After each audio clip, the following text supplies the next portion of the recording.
शुरुआत एक बड़ी खबर के साथ कर रहे हैं। तस्वीरें लगातार आ रही है बाढ़ बारिश को लेकर। हिमाचल प्रदेश के कुल्लू में गांधीनगर इलाके में लैंडस्लाइड की खबर है, बड़ी खबर है ये। हिमाचल प्रदेश के कुल्लू में गांधीनगर इलाके में लैंडस्लाइड हुई है जिसमें कई गाड़ियों को नुकसान पहुंचा है। गांधीनगर में पहाड़ी से भूस्खलन हुआ है। अच्छा, वो तस्वीरें भी आ गई हैं, एक बार देखिए तस्वीरें। आप इन तस्वीरों को देखिए। आप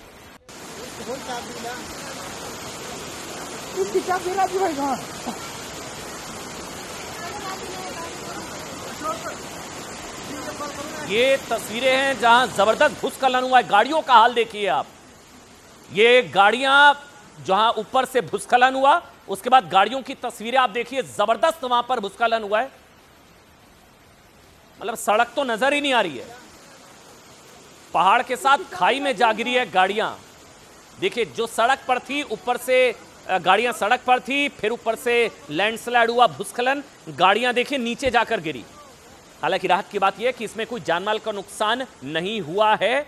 पहाड़ों से मतलब आप समझ कर देखिए, सड़कों पर निकलना पहाड़ों में कितना जानलेवा जोखिम भरा हो चुका है। ये कुल्लू की तस्वीरें हैं जहां पर देखिए गाड़ियां नीचे की तरफ आप देखेंगे जब फ्रेम थोड़ा सा उधर, ये देखिए अब आप ये गाड़ियों का हाल। इसके अलावा देश के अलग अलग हिस्सों में बाढ़ बारिश ने कैसे तबाही मचाई है, अलग अलग तस्वीरें मैं आपको दिखाता हूं। जम्मू कश्मीर के राजौरी में भीषण लैंडस्लाइड हुई है और साथ ही ये तस्वीरें पूरे देश में हाहाकार मचा देने वाली।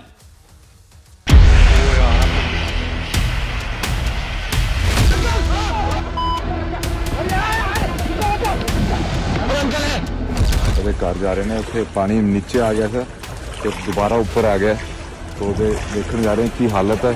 फिलहाल जो गुरदासपुर का बहुत इस टाइम स्थिति खराब है, और अगर हम अनंतपुर साहब जाते हैं, चंडीगढ़ से अनंतपुर साहब गुरुद्वारा आता है, उस पर भी बहुत ज़्यादा पानी हो जाता है। ਜਿਹੜੇ ਇਲਾਕੇ ਨੇ ਅਫੈਕਟਡ ਨੇ, ਸਾਨੂੰ ਸਾਰਿਆਂ ਨੂੰ ਮਿਲ ਕੇ ਵਾਪਸ ਪੰਜਾਬ ਨੂੰ ਖੜਾ ਕਰਨਾ ਹੈ।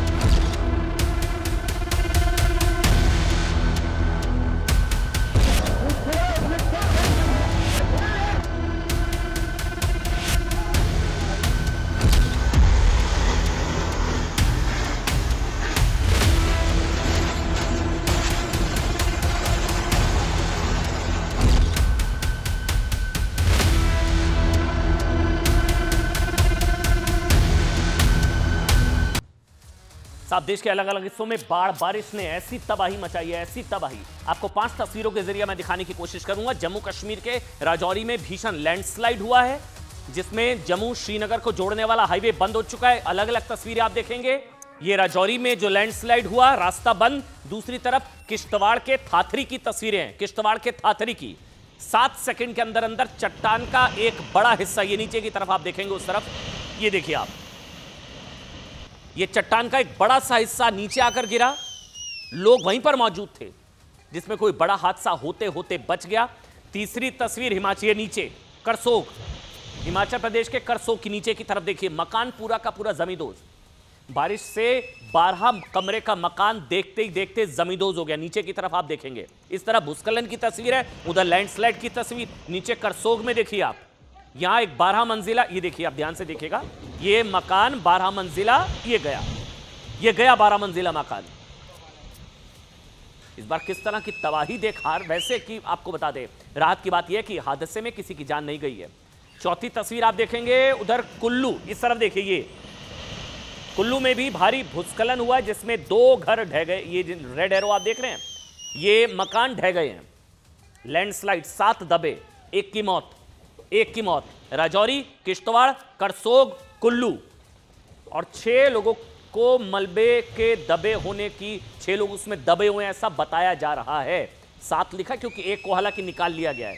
जो अभी आप पढ़ पा रहे होंगे, 7 दबे हैं, 7 नहीं, अब 6 की जानकारी है। एक को अभी रिपोर्ट मिली थी शो से ठीक पहले, एक को निकाल लिया गया है। भारी बारिश की वजह से फ्लाईओवर का एक हिस्सा धंस गया, सड़क पर बहुत बड़ा गड्ढा। अच्छा, नीचे अलीपुर, ये नीचे की तरफ, ये देखिए आप, फ्लाईओवर का एक हिस्सा धंस गया, इसमें एक ऑटो फंस गया जिसमें ऑटो चालक जख्मी हो गया है। इस घटना के बाद रूट डाइवर्ट कर दिया गया। साहब, मैं कह रहा हूं, बाढ़ बारिश से तबाही की ऐसी तस्वीरें आज से पहले शायद नहीं है, लेकिन देश के अलग अलग हिस्सों से लगातार आ रही है। ये तस्वीर आप देखें, ये तस्वीर मैंने ये सारी तस्वीरें देखिए। उधर दिल्ली में यमुना का पानी 1978 के रिकॉर्ड स्तर के करीब पहुंच गया है। 1978, अब तक क्या था, 11 जुलाई 2023 को यमुना नदी अपने उच्चतम स्तर पर थी 208। इससे पहले 1978 में इतिहास की सबसे बड़ी बाढ़ आई थी, तब यमुना का जो स्तर था वो तो 207.49, 207.49, और अभी यमुना 207.41, 207.41 के लेवल पर है। अगर इसी तरह बारिश होती रही, ये दिल्ली की बात कर रहा हूं, तो अगले 24 से 48 घंटों में 1978 का रिकॉर्ड टूट सकता है। दिल्ली में यमुना का पानी शहर के कई इलाकों में घुस चुका है। आज सुबह मोनेस्ट्री मार्केट में, वो भी तस्वीर हम दिखाएं, मोनेस्ट्री मार्केट में सड़क पर 1 फीट तक पानी भर गया था, 1 फीट तक।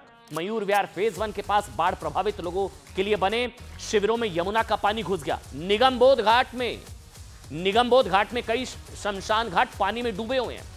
दिल्ली मेट्रो में भी पानी भर गया है। ये सारी तस्वीरें वाकई हैरान कर देने वाली है, हाहाकार मचा देने वाली है, और जगह जगह से इसी तरह की तस्वीरें लगातार आ रही है, खासकर दिल्ली को लेकर। मगर इस चीज को समझिए, बाढ़ जैसी स्थिति इस वक्त देश के 23 राज्यों में है। 23 राज्यों में, हिमाचल प्रदेश, उत्तराखंड, मध्य प्रदेश, दिल्ली और बिहार जैसे राज्य भयानक बाढ़ में फंसे हुए हैं। लेकिन सबसे ज्यादा अब मैं बात करूंगा पंजाब की। ये अलग अलग है, गुरदासपुर, उज्जैन, अमृतसर, दिल्ली, उत्तराखंड, भागलपुर, राजस्थान, दिल्ली, पूरे देश में मतलब दरिया जैसे हालात हैं। 23 राज्य हैं, 23 राज्य जो बाढ़ की चपेट में हैं। हिमाचल प्रदेश, उत्तराखंड, मध्य प्रदेश, बिहार, दिल्ली, अमृतसर, उत्तराखंड, भागलपुर, दिल्ली, दौसा, उज्जैन, पंजाब, ये आप देख रहे हैं। लेकिन साहब जो उस तरफ तस्वीर है ना, पंजाब को लेकर भी बहुत बुरे हालात हैं। ये बताया जा रहा है साहब कि बाढ़ ने 1988, ये तस्वीरें देखिए, पंजाब की तस्वीरें हैं, हर कोई चिंता जाहिर कर रहा है पंजाब को लेकर। 1988 के बाद 37 सालों का रिकॉर्ड तोड़ दिया है, 37 ईयर्स का रिकॉर्ड टूटा है। पंजाब के सभी 23 जिलों में बाढ़ के हालात हैं, सभी 23। ये शिवराज सिंह चौहान मंत्री, केंद्रीय मंत्री, खुद ग्राउंड जीरो पर पहुंचे वहां पर हालात का जायजा लेने के लिए। 1650 गांव के 3.5 लाख से ज्यादा लोग प्रभावित हैं। सबसे ज्यादा असर गुरदासपुर और अमृतसर में हुआ है। बाढ़ की वजह से पंजाब से अब तक जो जानकारी है 37 लोगों की मौत हो चुकी है, 37 पंजाब, और 1.5 लाख हेक्टेयर से ज्यादा फसलें बर्बाद हो चुकी हैं। लेकिन आरोप है कि कुदरत की इस मार के लिए, और अब जो मैं आपको बताने जा रहा हूं उसको ध्यान से सुनिएगा, आरोप ये लगाए जा रहे हैं साहब कि कुदरत का ये कहर है, बारिश की बर्बादी है, लेकिन तैयारी पूरी नहीं थी, इस वजह से नुकसान ज्यादा झेलना पड़ रहा है पंजाब को, यह भी कहा जा रहा है। इसके लिए सीधे सीधे भगवंत मान सरकार को जिम्मेदार ठहराया जा रहा है। सुनिए, रिपोर्ट्स के मुताबिक भाखड़ा बांध प्रबंधन बोर्ड के एक्सपर्ट्स ने साहब अप्रैल 2025 में बांध से पानी छोड़ने की सलाह दी थी, बांध से पानी छोड़ने की सलाह, ताकि खतरा कम हो सके। यह सलाह भारी बारिश के अलर्ट को देखते हुए थी, लेकिन पंजाब सरकार ने आरोपों के मुताबिक यह सलाह नहीं मानी। आरोप है कि भगवंत मान सरकार के इस फैसले के साथ कांग्रेस भी थी, और बाढ़ आने से ठीक पहले पंजाब कांग्रेस अध्यक्ष अमरिंदर सिंह ने कहा था कि पंजाब के एक हिस्से का एक बूंद भी पानी हरियाणा और पंजाब को नहीं मिलना चाहिए। नतीजा आपके सामने है, जबरदस्त बारिश, बांध में अत्यधिक पानी भर गया, बांध से अचानक बड़ी मात्रा में पानी छोड़ना पड़ा, बाढ़ जैसे हालात। पंजाब में स्थिति बहुत ज्यादा खराब, 37 लोगों की मौत। विपक्ष का आरोप यह भी है कि भगवंत मान सरकार ने समय रहते फ्लड कंट्रोल प्लान लागू नहीं किया, जिसका नुकसान राज्य को उठाना पड़ा। मीडिया रिपोर्ट्स के मुताबिक बड़ा आरोप यह है कि भगवंत मान सरकार ने बाढ़ की तैयारियों से जुड़ी तैयारी की जो पहली बैठक है वो 5 जून को की। 5 जून को पहली बैठक, 5 जून, 22 जून को पंजाब में मॉनसून ने दस्तक दे दी। 17 दिन का वक्त था बाढ़ प्रबंधन के लिए पंजाब सरकार को मिला, 17 दिन, और इस भीषण आपदा के लिए जो कि नाकाफी साबित हुआ। शिरोमणि अकाली दल के नेता पूर्व सिंचाई मंत्री जनमेजा सिंह सेखो ने भी कहा है कि जब 1997 से 2002 या इससे पहले पंजाब में बादल साहब की सरकार थी, उस वक्त मॉनसून के मौसम में बाढ़ से निपटने की तैयारी फरवरी से अप्रैल के बीच शुरू हो जाती थी, फरवरी अप्रैल। लेकिन आरोप यह लग रहे हैं कि उस वक्त दिल्ली में चुनाव थे और यहां की सरकार वहां चुनाव में बिजी थी। ये भी मतलब यहां ऐसी लापरवाही, इसलिए क्या बाढ़ आई। उधर स्वाति मालीवाल ने, एक वीडियो में आपको दिखाऊंगा, स्वाति मालीवाल ने अरविंद केजरीवाल के पंजाब दौरे का एक वीडियो जारी किया, वो दिखाइए एक बार तस्वीर। आम आदमी पार्टी पर हमला बोला कि जिस पंजाब पर 4 लाख करोड़ का कर्जा है, ये कि वो कह रहे हैं कि पूरा का पूरा सिस्टम जो है ना, यहां पंजाब में बाढ़ आई हुई है, लेकिन सुपर सीएम के वेलकम के लिए पूरा का पूरा प्रशासनिक अमला सिस्टम जो है वो देखिए आप किसके वेलकम में लगा हुआ है। ये स्वाति मालीवाल की तरफ से पोस्ट किया गया, स्वाति मालीवाल। हालांकि इन 2 तस्वीरों की भी तुलना हो रही है। यही तस्वीर, एक तरफ बाढ़ पीड़ितों के साथ रवनीत सिंह बिट्टू और शिवराज सिंह चौहान यहां पर केंद्रीय मंत्री ग्राउंड जीरो पर, वहां सुपर सीएम के वेलकम के लिए पूरा भारी भरकम काफिला, ये गाड़ियां हमने गिनी 20 से ज्यादा गाड़ियां, पूरा प्रशासनिक अमला सिस्टम तो यहां लगा हुआ है। ये स्वाति मालीवाल ने आरोप लगाया और इस आरोप से इतर अरविंद केजरीवाल खुद बाढ़ प्रभावित इलाकों का दौरा हालांकि कर रहे हैं। अरविंद केजरीवाल बाढ़ प्रभावित इलाकों का दौरा कर रहे हैं। इसके अलावा केंद्रीय मंत्री शिवराज सिंह चौहान, रवनीत सिंह बिट्टू भी पंजाब में बाढ़ पीड़ितों की मदद में जुटे हुए हैं। वैसे शिवराज सिंह चौहान बाढ़ पीड़ित लोगों से मिलने के लिए पानी में घुसकर उनके घरों तक पहुंचे। ये अलग अलग तस्वीरें लगातार हैं। रवनीत सिंह बिट्टू खुद ट्रैक्टर लेकर लोगों की मदद में जुटे। एक और तस्वीर आपको दिखाते हैं, पुष्कर सिंह धामी, उत्तराखंड में पुष्कर सिंह धामी। देखिए इन तस्वीरों को समझिएगा। एक तरफ पंजाब सरकार पर आरोप लग रहे हैं कि पंजाब सरकार की लापरवाही की वजह से इतने बुरे हालात हुए, पहले तैयारी की जाती। वहां का स्वाति मालीवाल आरोप लगा रही है कि साहब की पूरा का पूरा प्रशासनिक अमला, प्रशासनिक सिस्टम सुपर सीएम के वेलकम में लगा हुआ है। एक वो मॉडल की बात हो रही है, एक ये मॉडल की बात हो रही है उत्तराखंड में, जहां मुख्यमंत्री जब पिछली बार दराली में जब लैंडस्लाइड हुआ तब भी ग्राउंड जीरो पर थे। और देखिए पुष्कर सिंह धामी बाढ़ पीड़ितों की मदद के लिए खुद ग्राउंड जीरो पर हैं, हालात का जायजा ले रहे हैं। उन्होंने नाव से बाढ़ प्रभावित इलाकों का दौरा किया। जो गांव बाढ़ से पूरी तरह से डूब चुके हैं, वहां ग्राउंड जीरो पर पहुंचकर पीड़ितों को मदद का भरोसा दिया पुष्कर सिंह धामी ने। लेकिन दरिया किस तरह से बना देश, वो आपको देखना चाहिए।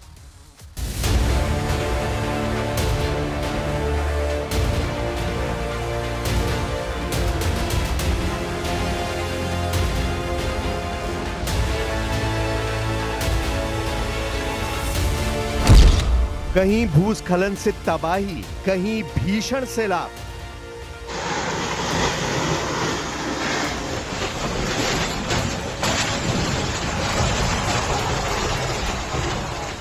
गुजारिश करते हैं गवर्नमेंट से कि प्लीज हमें भी बचा ले, हम भी इंसान हैं। दिल्ली टू पंजाब मुसीबत बेहिसाब, पूरी डूबी हुई।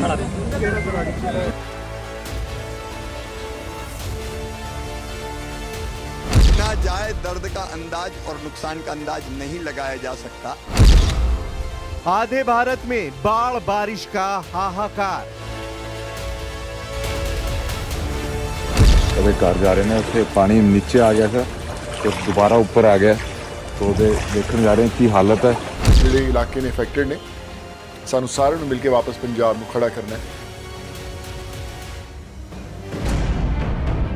मॉनसून की बारिश देश के कई इलाकों में ऐसी मुसीबत बनकर टूटी जिसमें कई लोगों की जान चली गई तो कई परिवार बेघर हो गए। लेकिन अभी खतरा कम होता नहीं दिख रहा।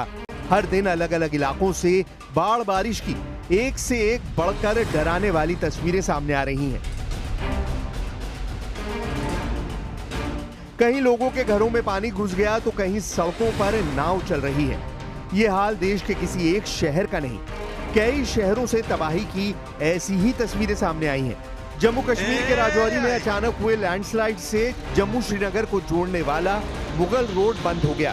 मुगल रोड NH-44 का सबसे बड़ा विकल्प है, लेकिन NH-44 पहले ही लैंडस्लाइड की वजह से बंद था और अब ये रास्ता भी बंद हो गया है, जिसकी वजह से जम्मू से श्रीनगर जाने वालों की मुश्किलें बढ़ गई हैं। उधर किश्तवाड़ के धातरी से भी लैंडस्लाइड की डराने वाली तस्वीर सामने आई है। सिर्फ 7 सेकंड के अंदर चट्टान का एक बड़ा हिस्सा सड़क पर आ गिरा, जिसमें वहां मौजूद लोग बाल बाल बचे।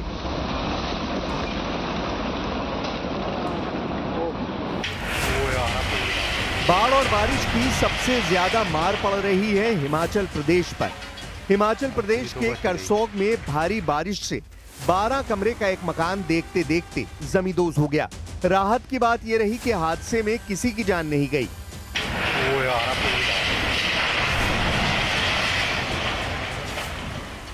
ऐसी ही तस्वीर कुल्लू से भी आई, जहां लैंडस्लाइड में 2 घर ढह गए।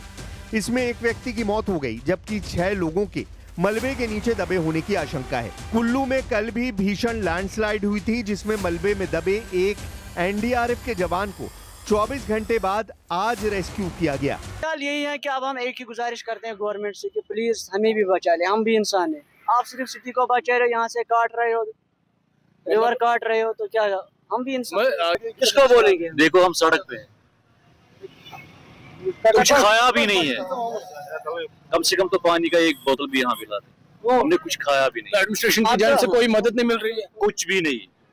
आप तो खुद देख रहे हो रिजल्ट कैसे बैठे हैं। एडमिनिस्ट्रेशन आज 20 जून से 30 अगस्त के बीच हिमाचल प्रदेश में बाढ़ की 91, बादल फटने की 45 और बड़े भूस्खलन की 95 घटनाएं दर्ज हो चुकी हैं। हिमाचल प्रदेश के अलग अलग इलाकों में पिछले दिनों लैंडस्लाइड की घटनाओं में 20 लोगों की मौत हो चुकी है। वहीं बाढ़ बारिश की घटनाओं में अब तक हिमाचल प्रदेश में 400 से ज्यादा लोगों की मौत हो चुकी है, जबकि 1,500 से ज्यादा लोग बेघर हो गए हैं। सबसे बुरा हाल पंजाब का है, जहां सभी 23 जिलों में बाढ़ के हालात हैं और इसकी वजह से 1,655 गांव के 3.5 लाख से ज्यादा लोग प्रभावित हैं। बाढ़ की वजह से न सिर्फ लाखों हेक्टेयर की फसल पानी में डूब गई है, 37 से ज्यादा लोगों की मौत हो चुकी है और कई लोग लापता हैं। चलिए आगे बढ़ेंगे। आज की दूसरी बड़ी खबर हलाल हाउसिंग पर मचे बवाल की। हलाल हाउसिंग, जी हां, बात अब इसकी। भारत के संविधान को दी गई चुनौती है। इस तरीके से एक इलाके में एक ही कम्युनिटी को घर बेचे जाएंगे, एक तरीके से ये गजवाए हिंद है। तमाम इलाकों में इस प्रकार से हाउसिंग जिहाद का प्रकरण चल रहा है। इन तमाम इलाकों में बड़े पैमाने पर मुस्लिम बिल्डर रीडेवलपमेंट के नाम पे प्रोजेक्ट्स ले रहे हैं और शिनाख्त होनी चाहिए ताकि मुंबई की जो डेमोग्राफी है वो बच सके, मुंबई का चेहरा मोहरा बच सके। कोई भी समाज या जाति धर्म के लोग हैं, इस तरह का डिफ्रेंसिएशन वहाँ पे नहीं कर सकते, ऐसा हम सबका कहना है। ऐसे जो एडवर्टाइजमेंट बनाते हैं और समाज के बीच में दरार पैदा करने की कोशिश कर रहे हैं, इसके ऊपर भी हमारी कड़ी नज़र रहेगी। आपको याद है बाबा बागेश्वर ने हिंदू गांव की बात करी थी, हिंदू गांव होना चाहिए, हिंदू गांव। बड़ा बवाल हो गया था, राजनीतिक दलों को बड़ा कष्ट हुआ था, बड़ी पीड़ा, बड़ा हलाल मतलब हंगामा हो गया था, हलाल नहीं हल्ला हो गया था, बड़ा बवाल हुआ। संविधान लोकतंत्र सब खतरे में आ गया था जब हिंदू गांव बसाने का ऐलान हुआ। यहाँ देखिए हलाल हाउसिंग का विज्ञापन आ गया साहब, यहाँ किसी को गुस्सा ही नहीं आ रहा है। यहाँ तो मामला ये हो गया था संविधान खतरे में, लोकतंत्र खतरे में, बाबा को गिरफ्तार करो। कांग्रेस के नेता भी इसमें शामिल थे। बवाल, हिंदू गांव की बात कैसे कर सकते हैं साहब। यहां देखिए, यहां तो विज्ञापन आ गया है हलाल हाउसिंग से मुसलमानों के लिए मुंबई के पास बनाई जा रही कथित हलाल हाउसिंग पर किसी को गुस्सा ही नहीं आ रहा, इस खबर की कोई बात ही नहीं कर रहा। हिंदू गांव पर तो इतना बवाल हो गया था। मतलब तब क्या हो रहा था, तब कहा जा रहा कि देश तो सेकुलर है तो फिर हिंदू गांव क्यों। ये पूरा मामला मैं आपको समझाता हूं, शायद आप तक ये खबर ना पहुंची हो क्योंकि ऐसी खबरों को अक्सर दबा दिया जाता है। हुआ ये कि मुंबई से करीब 1.5 घंटे की दूरी पर करजत नाम की एक जगह है। ये देखिए आप, हमने मैप के जरिए आपको दिखाया, मुंबई से करीबन 1.5 घंटे की दूरी पर। और यहां एक निर्माणाधीन एक हाई राइज टाउनशिप के विज्ञापन पर बवाल मच गया। ये वो विज्ञापन 38 सेकंड के इस विज्ञापन में हिजाब पहनी एक महिला सुकून एम्पायर नाम की टाउनशिप की क्वालिटीज के बारे में बता रही है। ठीक, आप समझ गए अब तक। सुकून एम्पायर नाम की एक टाउनशिप है, उसकी क्वालिटीज के बारे में विज्ञापन में महिला यह दावा कर रही है साहब कि सोसाइटी में फ्लैट खरीदने वाली फैमिली के बच्चे हलाल एनवायरनमेंट में पलेंगे बढ़ेंगे। क्या मतलब समझ आया आपको? ये ऐसा विज्ञापन, ये मैं हमारे देश में हो रहा है ये सब, भारत में, इंडिया में। ठीक, हलाल एनवायरनमेंट में पलेंगे और बढ़ेंगे बच्चे। यहां रहने वाले परिवारों को किसी तरह का प्रिंसिपल कॉम्प्रोमाइज नहीं करना पड़ेगा। इसके लिए विज्ञापन में एक मस्जिद की तस्वीर दिखाते हुए कहा जा रहा है कि प्रेयर और कम्युनिटी एक्टिविटी वॉकिंग डिस्टेंस पर है। जिसके बाद ये आरोप लगाए जा रहे हैं साहब कि यही गजवाए हिंद का जो प्लान है ना, वो यही है। अभी अपने बीजेपी के नेता को सुना, वो कह रहे हैं यही ग़ज़वा हिंद है। कर्जत इलाके में सिर्फ इस्लाम को मानने वालों के लिए हलाल लाइफस्टाइल, हलाल शरिया टाउनशिप बनाई जा रही है, ये कह रहे हैं बीजेपी वाले। विज्ञापन के आधार पर मतलब कुछ लोग आरोप ये लगा रहे हैं साहब, कुछ लोग ये भी आरोप लगा रहे हैं कि ऐसे ही शुरुआत होती है, घेटोज, इनको घेटोज कहा जाता है कि घेटो में रहना, घेटोज में रहना, झुंड में रहना, एक साथ रहना, यही बंटवारे की यही ऐसे ही शुरुआत होती है, फिर जगह जगह इसी तरह से चीजें आगे बढ़ती हैं। और ये भी आरोप लग रहे हैं कि सुकून एम्पायर नाम के बिल्डर प्रोजेक्ट में सिर्फ मुसलमानों को घर बेचा जा रहा है। वैसे ऐसा पता नहीं, ऐसा तो उन्होंने कैटेगोरिकली ऐसा नहीं कहा है, कोई भी हिंदू भी जाकर ले सकता होगा, मुझे नहीं पता, लेकिन ये कह रहे हैं कि सिर्फ मुसलमान यहाँ पर, सिर्फ मुसलमानों को घर बेचा जा रहा है। कोई कह रहा है ग़ज़वा हिंद है, कोई कह रहा है नेशन विद इन नेशन है। इस विवादित एक ऐसा करिए ना, आगे कहानी से पहले आपका इंटरेस्ट होगा, एक बार ये विज्ञापन दिखा दीजिए, एक बार विज्ञापन दिखाइए, आप देखिएगा। जब सोसाइटी में अपनी फैमिली के लिए प्रिंसिपल्स कॉम्प्रोमाइज करने पड़े तो क्या वो सही है? सुकून एम्पायर में रीडिस्कवर करें authentic community living, like minded families जो सेम वैल्यूज शेयर करती हैं। किड्स बिल्कुल हलाल एनवायरनमेंट में सेफली ग्रो कर रहे हैं। एल्डर्स को रिस्पेक्ट और केयर मिलता है नेचुरली। प्रेयर स्पेसेस और कम्युनिटी गैदरिंग्स वॉकिंग डिस्टेंस में है। Peaceful surrounding with spiritual wellness. ये इन्वेस्टमेंट सिर्फ आपके पैसों को नहीं, आपकी फैमिली के फ्यूचर को भी सिक्योर। हलाल एनवायरनमेंट में बच्चे पलेंगे बढ़ेंगे। अब 100 किलोमीटर दूर कर्जत में बने प्रोजेक्ट सुकून रेजिडेंसी में ये भी लोग बता रहे हैं सोर्सेस की 78 में से 72 फ्लैट बिक गए हैं, और जिन्होंने खरीदे हैं उनमें उनका रिलीजन कॉमन है। हाँ जी बिल्कुल, सारे मुस्लिम भाई हैं जिन्होंने खरीदे हैं। 78 में से 72 सारे मुसलमान हैं। और कंपनी के दूसरे प्रोजेक्ट सुकून एम्पायर में अब तक 12 फ्लैट्स की बुकिंग हुई है, और वो भी सारी बुकिंग्स मुस्लिम समुदाय के लोगों ने कराई है। अब ये मुस्लिम, पहले हम लोग मुस्लिम गली का सुनते थे कि वहाँ से यात्रा निकल जाती थी तो ये हो जाता था, वो हो जाता था। अब मुस्लिम गली के बाद मुस्लिम इलाका, मुस्लिम इलाके के बाद मुस्लिम मोहल्ला, मुस्लिम मोहल्ले के बाद ये नया वाला है साहब, मुस्लिम टाउनशिप। सुकून एम्पायर के विज्ञापन में जिस हलाल एनवायरनमेंट की बात की जा रही है उसका मतलब क्या है? मतलब अगर हम समझना चाहें, हलाल एनवायरनमेंट जो शब्द का इस्तेमाल हुआ उसका मतलब होता है एक ऐसी व्यवस्था या एक कम्युनिटी लिविंग जो इस्लाम शरिया कानूनों के अनुसार हलाल सिद्धांतों का पालन करे। मतलब भोजन, बिजनेस, आर्थिक लेन देन, पूरा लाइफस्टाइल जो है ना वो हलाल हो। अच्छा, वो हलाल का मतलब होता है जो इस्लाम में अनुमति प्राप्त हो। ये शब्द उस व्यवस्था की बात करता है जो इस्लामिक दिशा निर्देशों के अनुसार स्वीकार्य हो। ऐसी व्यवस्था जो इस्लामिक सिद्धांतों और मूल्यों का सम्मान करती हो, जिसमें मुस्लिम समुदाय अपनी धार्मिक और सांस्कृतिक प्रथाओं का पालन आसानी से कर सके। मसलन अगर मैं समझाऊं आपको, हलाल भोजन मतलब ऐसा भोजन जो इस्लामिक नियमों के अनुसार तैयार किया होगा। मतलब यहाँ इस सोसाइटी में सिर्फ हलाल भोजन खा सकेंगे या ला सकेंगे या मंगा सकेंगे, सिर्फ हलाल, जैसे मतलब मांस हलाल तरीके से किया गया हो। हलाल पेय मतलब शराब या नशीले पदार्थ बंद होंगे, क्योंकि ये हलाल एनवायरनमेंट में बच्चे पलेंगे बढ़ेंगे जैसा दावा है। क्या ये होगा?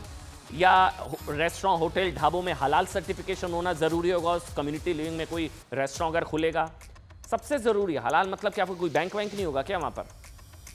क्योंकि लोन वगैरह, इंटरेस्ट तो ब्याज तो ले ही नहीं सकते ना अगर हलाल को सही तरीके से। तो क्या हलाल मतलब ये भी होगा बैंक वगैरह नहीं होगा, एटीएम कोई इंटरेस्ट ये सब नहीं होगा क्या? मतलब आप समझ कर देखिए, पूरा हलाल एनवायरनमेंट की जो बात हो रही है, मतलब इस्लामिक तौर तरीकों के हिसाब से जीने की बात इसमें की जा रही है। इसी को लेकर हो गया बवाल, इसी को लेकर बवाल हो गया। बीजेपी की तरफ से कहा जा रहा है साहब ये ग़ज़वा हिंद का प्लान है, वही दूसरी तरफ से इसमें जो है राष्ट्रीय मानवाधिकार आयोग की तरफ से भी इस पर बवाल हो चुका है। महाराष्ट्र में हलाल हाउसिंग के विज्ञापन पर राजनीतिक भूचाल है। कई नेता ऐसे महाराष्ट्र में हलाल लाइफस्टाइल वाली टाउनशिप की बात आ रहे हैं, वो कह रहे हैं इसकी जांच हो कि क्या बिल्डर को अब तक मतलब एक भी गैर मुस्लिम बायर नहीं मिला। 78 में से 72 सारे मुस्लिम। ऐसी कोई हिंदू सोसाइटी बन जाए कि यहां पर सिर्फ हिंदू घर खरीदेंगे तो बवाल हो जाएगा। यहां अलाउड है क्या? जानबूझकर बिल्डर सिर्फ मुस्लिम बायर्स कोई फ्लैट बेच रहे हैं ताकि सोसाइटी की जो सो कॉल्ड खासियत है या यूएसपी है उसे बचाया जा सके या प्रचार किया जा सके, उस पर बिल्डर अपने बायर्स के लिए पूरे वादे कर सके। इस मामले में खुद नेशनल ह्यूमन राइट्स कमीशन ने चिट्ठी लिखकर महाराष्ट्र सरकार को 2 हफ्ते में जवाब मांग लिया है। प्रियांक कांगो ने बिल्डर को विज्ञापन को ट्वीट करते हुए क्या लिखा वो दिखाइए। उन्होंने लिखा ये विज्ञापन नहीं, ये विश्व व्यापन है, विश्व व्यापन। मुंबई के पास कर्जत इलाके में सिर्फ मुसलमान मजहब वालों के लिए हलाल लाइफस्टाइल वाली टाउनशिप बनाई जा रही है। उन्होंने लिखा ये नेशन विद इन नेशन का कॉन्सेप्ट है। महाराष्ट्र सरकार को नोटिस भेजा जा रहा है। राष्ट्रीय मानवाधिकार आयोग ने ऐसे टाउनशिप मॉडल में समाज में धार्मिक भेदभाव और वैचारिक अलगाव की चिंताएं जताई है। बीजेपी कह रही है तो गजवा है हिंदर साहब, बिल्डर पर कार्रवाई हो। शिंदेकोट के नेता हैं कृष्ण हेगड़े, बिल्डर पर सिर्फ मुसलमानों को फ्लैट बेचने का आरोप लगाया। जबकि इसी साल फरवरी में शिवसेना नेता संजय निरुपम ने मुंबई में एक्टिव मुस्लिम बिल्डरों पर डेमोग्राफी बदलने की साजिश का आरोप लगाया था। उन्होंने क्या कहा था? मुंबई में सभी बिल्डरों में से 10% मुस्लिम बिल्डर हैं, जिनकी संख्या 60 के करीब है। ये बिल्डर क्या करते हैं? बिल्डर मुस्लिमों के लिए खास तौर पर रेजिडेंशियल प्रोजेक्ट बना रहे हैं। ये मुंबई की बात हो रही है। निरुपम ने आरोप लगाया था कि मुंबई के मुस्लिम बिल्डर शहर की डेमोग्राफी को बड़े पैमाने पर बदलने की साजिशों में जुटे हैं। अब ये मुंबई की बात हो रही है, मुझे याद आ रहा है कुछ ये होता था कि मुस्लिम परिवारों को घर रेंट पर नहीं दिया जा रहा था। जब इस तरह की खबरें आई थी बवाल हो गया था। और यहाँ देखिए क्या चल रहा है, जो संजय निरुपम कह रहे हैं, ये सभी मुस्लिम बिल्डर सिर्फ मुस्लिम बहुल इलाकों में प्रोजेक्ट बना रहे हैं। संजय निरुपम ने मुंबई के मुस्लिम विधायकों पर मुस्लिम बिल्डरों को राजनीतिक संरक्षण देने का आरोप लगाया है। सुनिए। है कि धर्म के आधार पर कोई भी अपना एक अलग इलाका, अपना एक अलग विभाग बनाने की कोशिश करता है, उसको एक एडवर्टीजमेंट के जरिए लोगों तक पहुंचाता है और ये कहता है कि हाँ हम सिर्फ इसी धर्म के लोगों को घर बेचेंगे। ये एक तरीके से भारत के संविधान को चुनौती है। सिटी में या शहर में सब जाति और धर्म के लोग वहां पे रहते हैं और रहते आए हैं, तो कोई भी बिल्डिंग का अगर पब्लिसिटी या प्रमोशन वहां पे सिर्फ कास्ट बेस या रिलीजन बेस किया जाता है तो कॉन्स्टिट्यूशन वो अलाउ नहीं करती। अगर कहाँ पे किसी ने ये किया होगा उनको वो चेंज करना ही पड़ेगा। इस तरीके से कोई भी समाज या जाति धर्म के लोग हैं, इस तरह का डिफ्रेंसिएशन वहां पे नहीं कर सकते, ऐसा हम सबका कहना है। जो हमारी राज्य सरकार है, ऐसे जो एडवर्टाइजमेंट बनाते हैं और समाज के बीच में दरार पैदा करने की कोशिश कर रहे हैं, इसके ऊपर भी हमारी कड़ी नजर रहेगी। और एक बड़ी खबर आपको बता दें, RIL रिलायंस इंडस्ट्रीज लिमिटेड ने जीएसटी में सुधारों का स्वागत किया है। बड़ी खबर है ये। जीएसटी में सुधारों पर RIL के CMD मुकेश अंबानी का बयान। उन्होंने कहा है कि जीएसटी सुधार से विकास को बढ़ावा मिलेगा। जीएसटी में सुधार के लिए पीएम मोदी का आभार जाहिर किया है मुकेश अंबानी ने। उन्होंने कहा कि पीएम का जीएसटी सुधार ऐतिहासिक कदम है। उपभोक्ताओं को जीएसटी घटने का लाभ मिलेगा, देश के आर्थिक विकास में तेजी आएगी। मुकेश अंबानी का ये बड़ा बयान। RIL ने जीएसटी सुधार का स्वागत किया।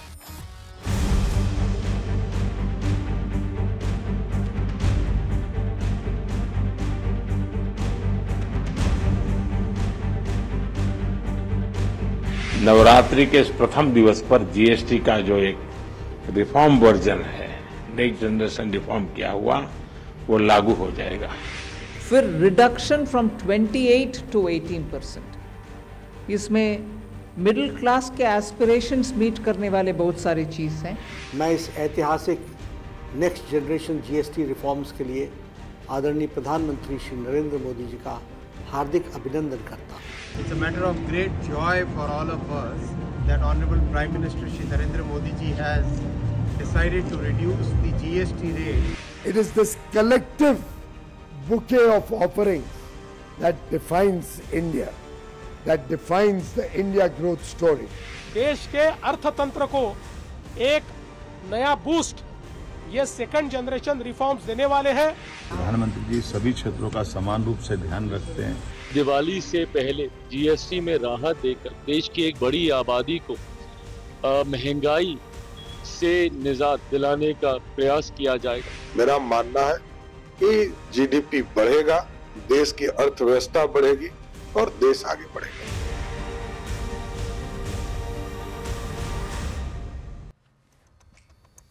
दिवाली कब है? 21 अक्टूबर को। 21 अक्टूबर को है, लेकिन मोदी सरकार ने 47 दिन पहले ही देश को दिवाली गिफ्ट दे दिया है। दिवाली गिफ्ट, इसे आप मोदी का दिवाली धमाका भी कह सकते हैं। अब क्या हुआ है कि बजट में नए टैक्स सिस्टम के तहत जो इनकम टैक्स में राहत दी गई थी, अभी याद है 12 लाख तक नो टैक्स, अब उससे भी बड़ा एक और तोहफा, जीएसटी के दरों में बड़ी कटौती। अब जीएसटी के सिर्फ 2 स्लैब, सिर्फ 2, 5% 18%, सिर्फ 2, 5% 18%। बड़ी खबर यह है जीएसटी में अब 12% और 28% का स्लैब पूरी तरह से खत्म। 2 स्लैब रहेंगे। कौन कौन से 2 स्लैब? 5 और 18। खत्म कौन से हो चुके हैं? 12 और 28 स्लैब खत्म कर दिए गए हैं। नरेंद्र मोदी सरकार के इस फैसले से रोजमर्रा की जरूरतों का सामान सस्ता होने जा रहा है। जीवन रक्षक दवाओं को टैक्स से पूरी तरह से बाहर कर दिया गया है, पूरी तरह से टैक्स फ्री। मतलब जो लाइफ सेविंग ड्रग्स हैं, जीएसटी 0। रोटी, कपड़ा, मकान, सारी जरूरी चीजों पर या तो टैक्स 0 या कम कर दिया गया है। सारी जरूरी चीजें टैक्स खत्म, जीएसटी 0 या बहुत कम कर दिया गया है। समझ गए? अच्छा, ये क्या हुआ था? नरेंद्र मोदी ने स्वतंत्रता दिवस के मौके पर, याद है, 15 अगस्त को लाल किले से जीएसटी सुधारों का वादा किया था। और अभी आप देखिए 20 दिनों के अंदर अंदर मोदी की एक गारंटी भी पूरी। यहां वादा किया था 15 अगस्त को, आज क्या तारीख? मतलब 20 दिनों के अंदर अंदर मोदी की एक गारंटी पूरी। जीएसटी कटौती की नई दरें दिवाली से 1 महीना पहले कब से लागू होंगी? नवरात्र के पहले दिन 22 सितंबर से। नवरात्र के पहले दिन 22 सितंबर से लागू होगी। अब इसे नरेंद्र मोदी सरकार की साहब ऐसी पहल बताया जा रहा है जो न सिर्फ उपभोग, अच्छा यहां पढ़ते रहिएगा क्या सस्ता क्या महंगा। इधर आप देखेंगे क्या सस्ता हो गया, इधर क्या महंगा हो गया, पूरा आपको समझ में आ जाएगा। खाका हमने खींचने की कोशिश की इस ग्राफिक्स के जरिए। अब क्या होगा, इससे न सिर्फ उपभोग और मतलब आपके खर्च करने की क्षमता बढ़ेगी, क्योंकि जेब में पैसा आएगा अब तो, और एक तरीके से सेविंग्स बढ़ेंगी। तो कुछ लोग कह रहे हैं कि भाई अभी तो चुनाव है सर पर, अब ये आम आदमी पार्टी के लिए बहुत बड़ा तोहफा, आम आदमी के लिए बहुत बड़ा तोहफा हो गया। अभी कहां कहां चुनाव? बिहार में चुनाव, ये रखिएगा स्क्रीन पर, ठीक। अभी बिहार में चुनाव, बंगाल में चुनाव, असम में, केरल में, तमिलनाडु में, यहां पे चुनाव है। अभी तो बिहार में है। अभी इनकम टैक्स में राहत, अब जीएसटी में राहत, सिर्फ 2 दरें। अब क्या करेगी बीजेपी? इस कदम को अपने प्रचार अभियान का अहम हिस्सा बनाने जा रही है। मिडिल क्लास खुश, जनता खुश, देश को दिवाली गिफ्ट, मोदी का दिवाली धमाका। पार्टी इस बात पर जोर देगी साहब कि मोदी सरकार ने आम जनता की जेब में ज्यादा पैसा छोड़ा। मतलब आप समझिए, परचेजिंग पावर को बढ़ाया, लोगों की सेविंग्स, जेब में पैसा। नई दरों के तहत रोजमर्रा की जरूरत की ज्यादातर वस्तुओं पर मैं कह रहा हूं जीएसटी को घटाकर या तो 5% या 0 कर दिया गया है। मेडिकल और जीवन बीमा पॉलिसी पर अब कोई जीएसटी नहीं। मेडिकल इंश्योरेंस 0, अभी तक नहीं ली ना, अब ले लीजिए। अगर मेडिकल इंश्योरेंस नहीं लिया है, अब जो जीएसटी पहले लगता था अब लगेगा ही नहीं। जीवन बीमा पॉलिसी 0 जीएसटी। साथ ही जीवन रक्षक दवाओं और अधिकांश दवाओं पर दरें या तो कम कर दी गई या 0। अच्छा, एक और चीज, ये बहुत इंपॉर्टेंट है, जीएसटी दरों में बदलाव का फैसला देखिए सीधे सीधे लोग कह रहे हैं टैरिफ, ट्रंप के टैरिफ से तो नहीं जुड़ा, बिल्कुल ठीक बात है। लेकिन ये जो कह रहा है कि जो ट्रंप टैरिफ से संभावित नुकसान हो सकता था, उसकी भरपाई इससे हो, ना सिर्फ भरपाई बल्कि एक बहुत बड़ा बूस्टर डोज, बहुत बड़ा बूस्टर डोज जो है मिल सकता है इकोनॉमी को। मैं कुछ आपको बताता हूं। एक वैश्विक इन्वेस्टमेंट बैंक और फाइनेंशियल सर्विसेज कंपनी है जेफरीज के अनुमान के मुताबिक, ये समझिएगा, ट्रंप टैरिफ से भारत को करीब करीब 4 लाख करोड़ का नुकसान का अनुमान, 4 लाख करोड़, ठीक। और इससे बताया जा रहा है कि भारत की जीडीपी में 1% की गिरावट आ सकती है। अब वो होगा नहीं होगा पता नहीं, लेकिन ये मैक्सिमम है। लेकिन जेफरीज, मॉर्गन स्टैनली और स्टेट बैंक ऑफ इंडिया जैसी प्रमुख फाइनेंशियल इंस्टीट्यूशंस का अनुमान है कि इनकम टैक्स में कटौती अभी अभी और जीएसटी में राहत जो दी गई है, इससे भारत को 5,31,000 करोड़ का अनुमानित फायदा मिल सकता है। नुकसान 4 लाख करोड़ का, फायदा 5.25 लाख करोड़, और जीडीपी को 1.5% का जंप मिल सकता है, 1.6% का योगदान।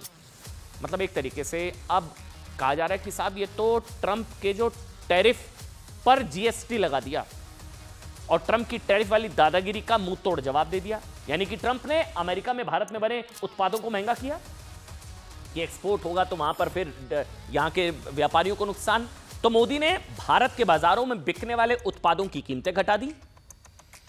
ट्रंप ने अमेरिका में भारतीय सामानों की खपत घटाने की कोशिश की, क्योंकि जब एक्सपोर्ट ड्यूटी बढ़ा दी, वहां पर टैरिफ बढ़ा दिया तो एक्सपोर्ट कम हुए। मोदी में भारत के बाजारों में बिक्री बढ़ाने का इंतजाम कर दिया, आपकी परचेजिंग पावर बढ़ा दी, लोगों की जेब में पैसा दे दिया। ट्रंप टैरिफ की एक तरीके से हवा निकालने की कोशिश की। देखिए, मोदी सरकार के इस क्रांतिकारी है, कोई कहने में कोई हिचकिचाहट नहीं है, क्रांतिकारी जीएसटी रिफॉर्म से भारत में गरीबों, मिडिल क्लास और लोअर मिडिल क्लास के उपयोग में आने वाली जरूरत की ज्यादातर वस्तुएं सस्ती और जरूरी चीजें या तो उन पर हटाई दिया है जीरो, या तो सस्ती कर दिए गए हैं। अब होगा क्या, आप समझकर देखिए, 140 करोड़ की आबादी वाला भारत, जो दुनिया का सबसे बड़ा बाजार है, सबसे बड़ी मार्केट है, हम वहां लोग अब ज्यादा खरीदारी कर पाएंगे, कंजम्पशन बढ़ेगी, इससे इकोनॉमी में इसका पॉजिटिव इंपैक्ट दिख सकता है और इसी का जिक्र हर तरफ से हो रहा है। अब जीएसटी और भी ज्यादा सिंपल हो गया है, सरल हो गया है। जीएसटी के मुख्यतः 2 ही रेट रह गए हैं, 5% और 18%, 5% और 18%। और 22 सितंबर सोमवार, जब नवरात्र का पहला दिन है, और ये सारी चीजों का मातृशक्ति को संबंध तो बहुत ही रहता है, और इसलिए नवरात्रि के इस प्रथम दिवस पर जीएसटी का जो एक रिफॉर्म वर्जन है, नेक्स्ट जनरेशन रिफॉर्म किया हुआ, वो लागू हो जाएगा।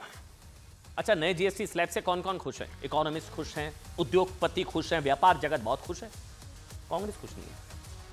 कांग्रेस अध्यक्ष मल्लिकार्जुन खड़गे ने कहा है कि ये जीएसटी सिस्टम काफी खामियां हैं इसमें। खड़गे जी ने कहा कि कांग्रेस एक दशक से जीएसटी को सिंपल बनाने की मांग कर रही थी। मोदी सरकार ने 1 नेशन 1 टैक्स को 1 नेशन 9 टैक्सेस बना दिया, ये अच्छा नहीं है।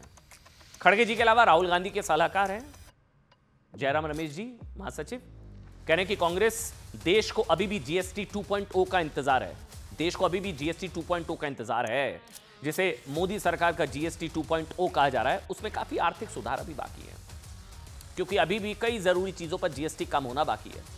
कांग्रेस के कई नेता कह रहे हैं साहब कि राहुल गांधी तो 8 साल से जीएसटी में सुधार की मांग कर रहे हैं, 8 साल से। अच्छा, मैं आपको समझाता हूं, कुल मिलाकर जो आपने जयराम रमेश, पी चिदम्बरम, कांग्रेस इस बात का ना क्रेडिट खुद को देने की कोशिश कर रही है कि जीएसटी में जो ये चेंजेस हुए ना, वो उसकी आवाज उठाने की वजह से हुए। राहुल गांधी जी ने आवाज उठाई, राहुल गांधी जी ने मुद्दा उठाया, कांग्रेस के लिए क्रेडिट हमको जाता है। जयराम रमेश, पी चिदम्बरम, हर कोई ये कह रहे हैं, पूरी कांग्रेस। अब क्या वाकई ऐसा है कि राहुल गांधी जी के आवाज उठाने की वजह से ये स्लैब चेंज हो गया, दरें बदल गई, 2 स्लैब्स रह गए? क्या ऐसा वाकई है? मतलब वो अगर आवाज नहीं उठाते तो आज ये होता ही नहीं? कांग्रेस से साबित करना है साहब, इसका जवाब बीजेपी देगी, हमें नहीं पता।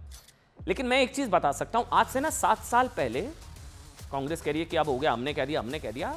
वित्त मंत्री अरुण जेटली ने पहले ही संकेत दे दिए थे इसके। दिवंगत वित्त मंत्री अरुण जेटली जी ने 7 साल पहले जीएसटी लागू होने के 18 महीने बाद 24 दिसंबर 2018 को बयान दिया था।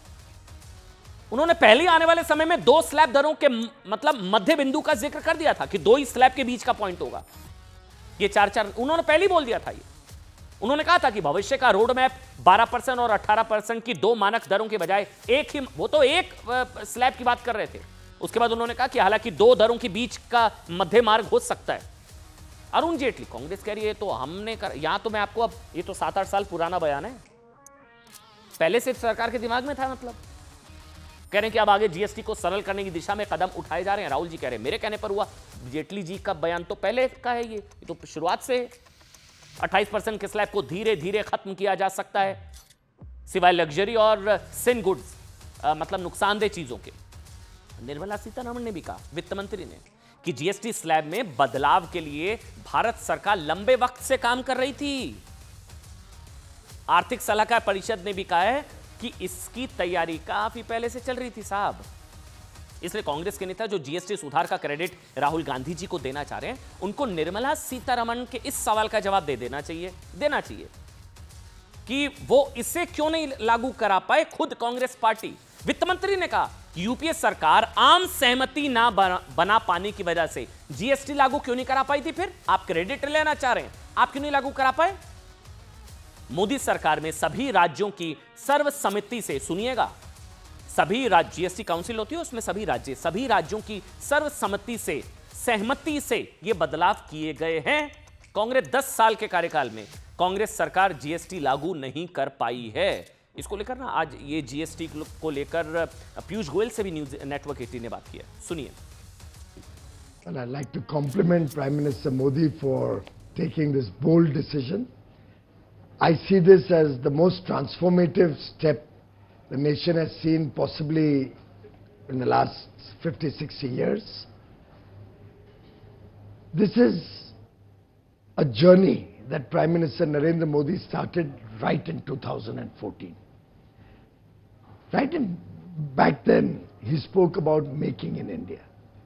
He was conscious that ultimately we will have to become self-reliant. आत्मनिर्भर बनना पड़ेगा। हालांकि आपको बता दें, एक नया विवाद भी हो गया है। एक विवाद हो गया है। मोदी सरकार जीएसटी स्लैब में अब एक नया स्लैब है, 40% स्लैब, 40%। आप कहेंगे ये कौन सा है? 40% का ये टैक्स स्लैब सिन गुड्स यानी कि नुकसानदेह चीजों और अल्ट्रा लग्जरी चीजों पर लगेगा। 40% मतलब आप समझिए तंबाकू, गुटखा, सिगरेट, इसके अलावा शुगर ड्रिंक्स, लग्जरी कारें, यॉट्स, इन चीजों पर अब 40% जो है जीएसटी लगेगा। सीधा सीधा 40% जीएसटी। इसका मतलब यह है कि पान मसाला से लेकर बीड़ी, सिगरेट, तंबाकू उत्पाद महंगे हो सकते हैं। मतलब सेहत को नुकसान पहुंचाने वाले हेल्थ ड्रिंक्स की कीमतें बढ़ सकती हैं। महंगी बाइक्स, 1200 सीसी से ज्यादा की पेट्रोल, 1500 सीसी से ज्यादा की डीजल गाड़ियां महंगी हो जाएंगी। प्राइवेट जेट, यॉट और हेलीकॉप्टर जैसी सुपर लग्जरी चीजों को खरीदने के लिए ज्यादा पैसे चुकाने होंगे। कांग्रेस और विपक्ष के नेता इस बात से नाराज है।